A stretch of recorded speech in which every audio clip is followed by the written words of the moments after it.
Hi friends, welcome to my channel super trader Lakshya. यहाँ पे बात करूंगा क्विकली शॉर्ट वीडियो में कि किस तरीके से आप प्लान कर सकते हैं कल के दिन, क्या सेटअप लग रहा है। आज मार्केट ने बहुत अच्छा एक बाउंस के बाद एक रिवर्सल दिया। हमने एक अच्छे सपोर्ट लेवल्स को टेस्ट किया, उसके बाद लास्ट में बैंक निफ्टी में शॉर्ट कवरिंग बाउंस आया और फिर हम कहीं बीच में बंद हुए। तो करंटली जो सेटअप दिख रहा है उसका रीज़न और क्या आगे हो सकता है, इन दोनों चीज़ों पे हमें चर्चा करनी पड़ेगी। पहली चीज़ ये है कि यूएस में क्या बदला है। यूएस में क्वांटिटेटिव टाइटनिंग शुरू हो रही है। ये क्यूटी जो है, जैसे क्यूई होता था, तो क्यूटी जो होती है बहुत ज़्यादा एग्रेसिव तरीके से लिक्विडिटी सिस्टम से निकालने की जो प्रोसेस है उसको कहते हैं। तो जो भी जब क्यूई स्टार्ट होता है तो स्टॉक मार्केट्स में एक बहुत पॉजिटिविटी होती है, स्टॉक मार्केट्स ऊपर जाते हैं और मल्टी मंथ रैली शुरू होती है।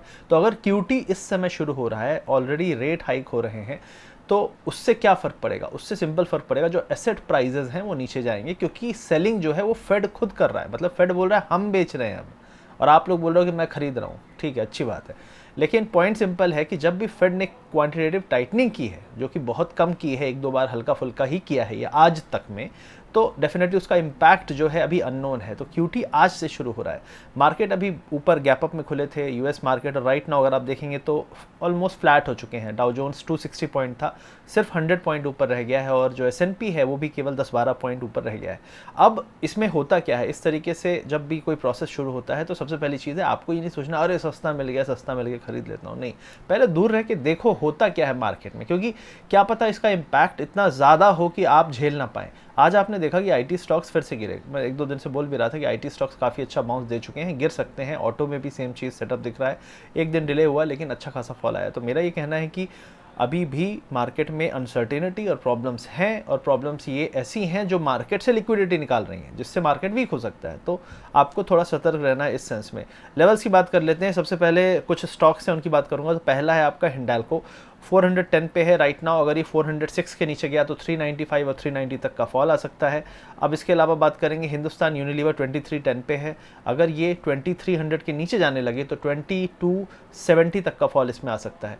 उसके अलावा बात करूंगा बजाज फाइनेंस, 6010 पे है। अगर इस एरिया को तोड़ता है 55980 5990 के एरिया को तोड़ता है तो ये 5920 तक का फॉल यहाँ पे दिखा सकता है।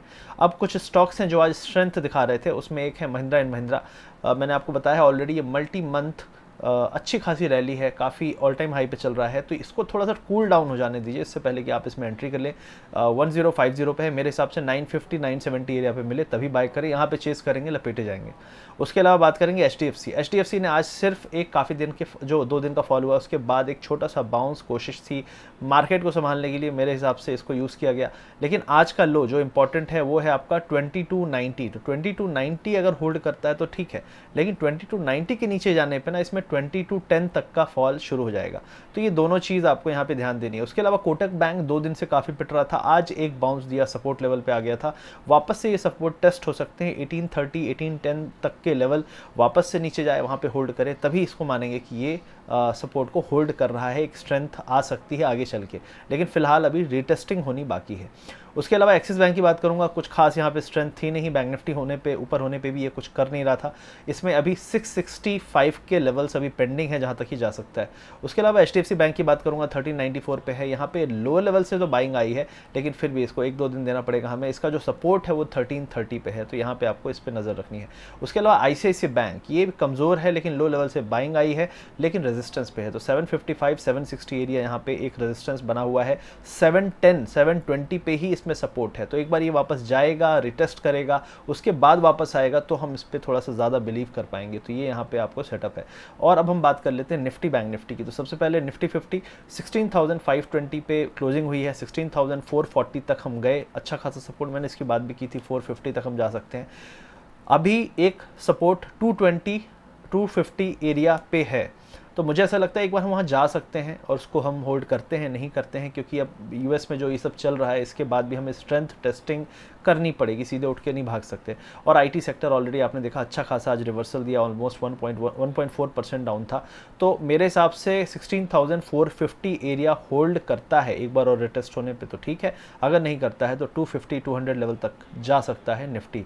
हाई लेवल पे 16,650 रेजिस्टेंस है, इसके जब तक हम नीचे हैं तब तक ये एक रेंज प्ले है। 16,650 700 से लेके 16,250 300 की रेंज अभी फिलहाल है, और हम इसमें ऊपर से नीचे की तरफ जा रहे हैं, जो कि अभी ट्रेंड अभी ब्रेक नहीं हुआ है, इसको हमें अभी वैलिडेट करना है, देखना है।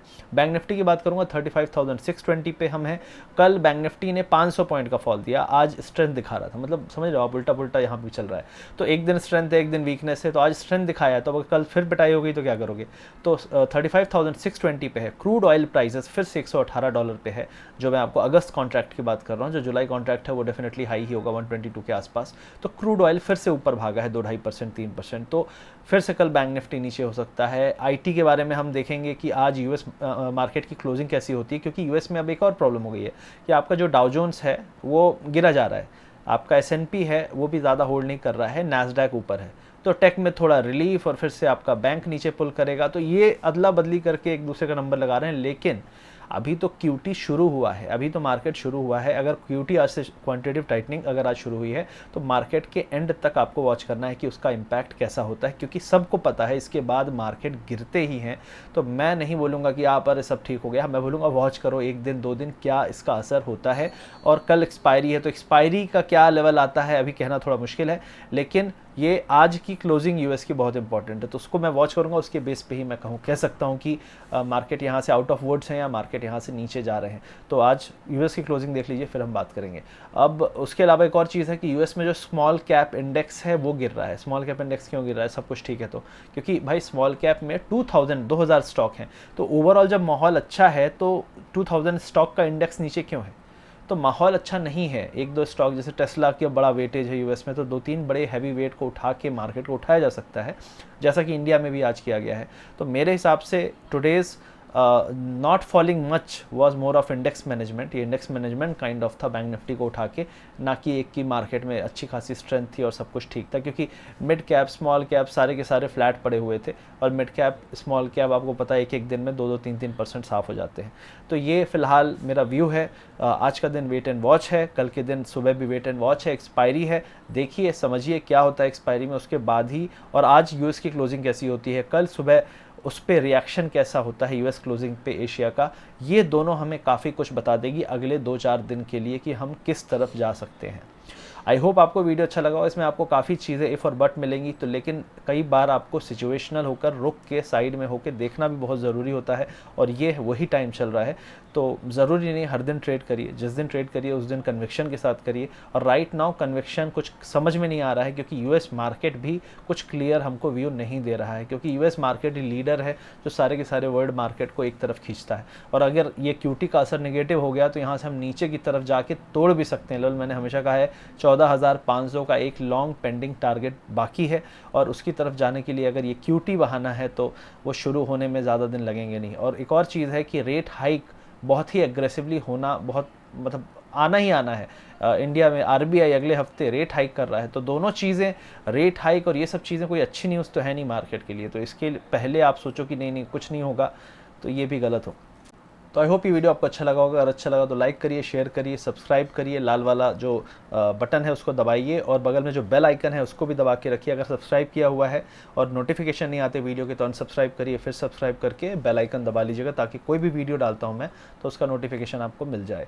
तो अभी कल के लिए wait and watch, more caution है किसी भी तरफ के लिए, दोनों साइड के लिए मोर ऑफ कॉशन है। बिल्कुल कूद मत पड़िएगा, देखिए कि ग्लोबल मार्केट किस तरीके से रिएक्ट करते हैं। रियल क्वांटिटेटिव टाइटनिंग जो आज तक में फेड ने पहली बार एक्सपेरिमेंट काइंड ऑफ शुरू किया है, और इसका सिंपल मतलब होता है फेड एसेट्स बेचेगी, फेड स्टॉक्स जो भी हैं, जो भी एसेट्स हैं इनडायरेक्टली आपके स्टॉक्स बेचेगी, जिससे मार्केट में इम्पैक्ट, बेचने पे क्या होता है आपको पता है, नीचे गिरते हैं, तो वो इम्पैक्ट बहुत बड़ा हो सकता है, क्योंकि कल जो बाइडन और जो पावेल है उनकी मीटिंग हुई है, और मीटिंग का आउटकम है ये।